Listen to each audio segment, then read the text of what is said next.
நாங்கள் பக்கத்தில் தான் அந்த முச்சி கழிப்பா அந்த பக்கத்துல எல்லாம் இருந்தது சார். அங்கே அதான் அந்த இடத்துல அவ்வளோ தெரியல. சேஃப் தான். பட் மற்ற ஏரியாலாம் நிறைய டேமேஜு நிறைய இது. பட் எப்படியோ ஊர் வந்து சேரணும் அப்படின்னு சொல்லிட்டு ஒரு இல்லையா. உள்ளே இருந்தனால எங்களுக்கு தெரியல. பட் சவுண்ட் கேட்டு தான் இருந்துச்சு ஆக்சுவலாக. ஸோ பட் அந்தளவுக்கு ஒன்றும் பெருசாக தெரியல. பட் சத்தம் மட்டும் கேட்டுருந்தது. வெளில எதுவும் போகக்கூடாதுன்னு சொல்லியிருந்தாங்க லோக்கல் கவர்மெண்ட்டில். வெடி சத்தெல்லாம் கேட்டதெல்லாம் உண்மை தான். அது வந்து டிஃபென்ஸில் நடந்த பிரச்சனைகள் தான் அது. அது மாதிரி அங்கே எந்த ஒரு எஃபெக்டும் இல்லை மோஸ்ட்லி. துபாய் சவுதியிலேருந்து வரோம் சார். அப்புறம் துபாய்க்கு வந்தோம். அங்கே கிளம்புற டைமில் இந்த மாதிரி பாம்பில் ஆயிடுச்சுன்ட்டு ஸ்டாப் பண்ணிட்டாங்க. அதுக்கப்புறம் அங்கே துபாயில் வந்து எல்லோரும் அந்த வரிசையிலெல்லாம் வந்து ரொம்ப சப்போர்ட் பண்ணாங்க. அங்கேயும் எல்லோரும் யாரும் கோவப்படாத அந்த துபாய் போலீஸு அந்த டிபார்ட்மெண்ட்டில் எல்லாருக்கும் அந்த வரிசை வந்து நம்ம ஆயிரக்கணக்கான பேர் நாங்கள் வந்துட்டு இருந்தோம் வரிசையில். அப்போ எல்லாருக்கும் தண்ணி எல்லாம் கொடுத்து ஹோட்டல் ஒரு 20,000 பேர் மொத்தம் இருக்கும். அந்த 20,000 பேருக்கும் ஹோட்டல்லாம் அரேஞ்ச் பண்ணி கொடுத்து நல்லா இது பண்ணி கொண்டாங்க. நம்ம இடத்துலேருந்தும் சப்போர்ட் பண்ணியிருக்காங்க நம்ம கவர்மெண்ட்லேருந்தும். அதனால் நாங்கள் வந்திருக்கோம் சார்.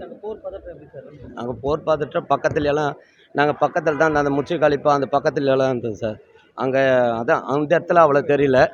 ஆனால் இருக்கும் போது அந்த நியூஸ் எல்லாம் பார்க்க சொல்ல பயமாக இருந்தது. பக்கத்தில் வெளியெல்லாம் நீங்கள் போகக்கூடாது, இந்த ஹோட்டலில் சேஃப்டியாக இருக்கும்ன்ட்டு. நாங்கள் அப்போ உள்ளே வரும்போது அந்த ஹோட்டல் டைமில் அந்த சைரன் அடிக்குது, அந்த அலாரமெல்லாம் அடிச்சுது. அந்த அலாரம்லாம் அடிக்கும்போது அப்போ எல்லோரும் பயமாக இருந்து அந்த ஹோட்டலில் இருக்கிறவங்கள நாங்கள் இருக்கிறவங்கள எதுவும் நாங்கள் வெளியே விட மாட்டோம். அங்கே இருக்கிறவங்க வெளிநாட்டு நம்பணும் எல்லோரும் அழ ஆரம்பிச்சிட்டாங்க குழந்தைக்கெல்லாம். அப்போ ஆரம்பிக்கும் போது கூட அப்போ எல்லோரும் அங்கே சப்போர்ட் பண்ணாங்க சார். எல்லோரும் சப்போர்ட் பண்ணி எங்களை இவ்வளோ சீக்கிரமாக கொண்டு வந்தாங்க சார். நம்ம கவர்மெண்ட்டுக்கும் இல்லை சார். நாங்கள் வந்து சனிக்கிழமை வர்றது சார். நாங்கள் சனிக்கிழமை வரும்போது அது கேன்சல் ஆயிடுச்சு சார். வரும்போது ஒரு 1 ஹவருக்கு முன்னாடியே நியூஸ் வந்து எங்களுக்கு கேன்சல் ஆயிடுச்சு சார் ஃப்ளைட்டு. ஆமாம், நாங்கள் உள்ளே இருந்தனால எங்களுக்கு தெரியல. பட் சவுண்ட் கேட்டு தான் இருந்துச்சு ஆக்சுவலாக. ஸோ பட் அந்தளவுக்கு ஒன்றும் பெருசாக தெரியல. பட் சத்தம் மட்டும் கேட்டுருந்தது. வெளில எதுவும் போகக்கூடாதுன்னு சொல்லியிருந்தாங்க லோக்கல் கவர்மெண்ட்டில். ஸோ வெளியே போகல ஆக்சுவலாக.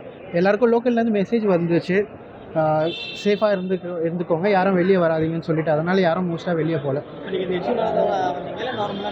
இல்லை, நார்மலாக வர பிளானில் தான் இருந்தோம். இந்த மாதிரி இஷ்யூக்குன்னு தெரியாது. துபாய் ஃப்ளைட்டு மாறும் போது நடுவில் இந்த மாதிரி சிச்சுவேஷன் ஆகி ஃப்ளைட்டு கேன்சல் ஆனோடனே அங்கேயே ஸ்டே பண்ணுற மாதிரி போச்சு. நான் என்னோடய வெக்கேஷனுக்காக வந்திருக்கேன் நான். சார், அங்கே வெடி சத்தெல்லாம் கேட்டதெல்லாம் உண்மை தான். அது வந்து டிஃபென்ஸில் நடந்த பிரச்சனைகள் தான் அது. அது மாதிரி அங்கே எந்த ஒரு எஃபெக்டும் இல்லை மோஸ்ட்லி. துபாய் ஏர்போர்ட்டை அட்டாக் பண்ணாங்க அப்படின்னு சொன்னாங்க. அது டிஃபென்ஸில் நடந்த சின்ன ஒரு இன்சிடென்ட் தான் சொல்லியிருக்கிறாங்க. அப்படி எதுவும் இல்லை. நாங்கள் அந்த டெர்மினல் தெரியலன்னு தான் வரோம். அந்த மாதிரி இன்சிடென்ட் எதுவும் அங்கே நடக்கலை. பூஜ் கலிஃபா இந்த இடத்துலலாம் வந்து ட்ரோனில் வந்து தாக்குதல் நடத்துனாங்க அப்படின்னு சொல்லிட்டு வீடியோக்கள்லாம் பரவிட்டு இருக்கு. நீங்கள் அங்கேருந்தா வரீங்க, வேறு ஏதாவது உங்களுக்கு எதாவது மிசைல்ஸ் அங்கே வந்து உண்மை தான். அது டிஃபென்ஸில் அது எல்லாத்தையுமே முன்னெல்லாம் ஆக்கிட்டாங்க அங்கே. அதே நேரத்தில் கடந்த 2 நாட்களுக்கு மேலாக இது ஃப்ளைட்டு இதெல்லாம் வந்து கேன்சல் பண்ணியிருக்கு. ஃப்ளைட்டு கேன்சல் தான். எங்களோட டே பிஃபோர் எஸ்டேட் தான் நாங்கள் வர வேண்டியது. நீங்கள் அங்கே உங்களுக்கு என்ன மாதிரி ஹெல்ப் எதனா கிடைச்சதா இல்லையா? நீங்கள் எந்த மாதிரி ஹெல்ப் தேவைப்படுற அளவுக்குள்ள சூழ்நிலைகள்லாம் அங்கே இல்லை. துபாயில் பொறுத்த வரைக்கும் அந்த மாதிரி பிரச்சனைகள் எதுவுமே கிடையாது. முந்தா நாள் நாங்கள் வர வேண்டியது ஃப்ளைட்டு கேன்சல் ஆயிருந்துச்சு. இன்றைக்கி எமிரேட்ஸில் ஒரு ஃப்ளைட் விட்டுருக்காங்க டெய்லியும்.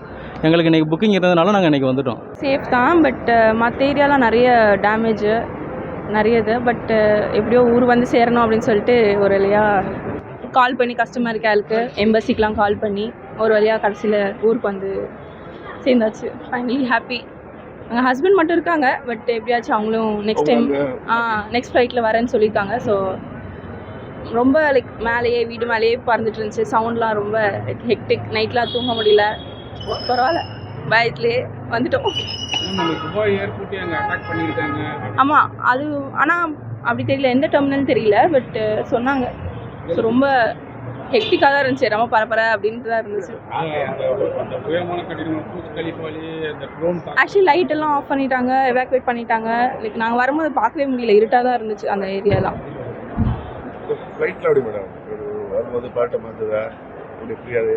அது எப்போதும் போகிறதா இருந்துச்சு. ஆனால் அங்கே ஏர்போர்ட்டுக்குள்ளே தான் அந்த டென்ஷனாக இருந்துச்சு. ஃப்ளைட்டில் நார்மலாக தான் இருந்துச்சு. அது இருந்துச்சு தான். பட் ஒரு வந்துட்டோம் சேஃப். தேங்க்யூ.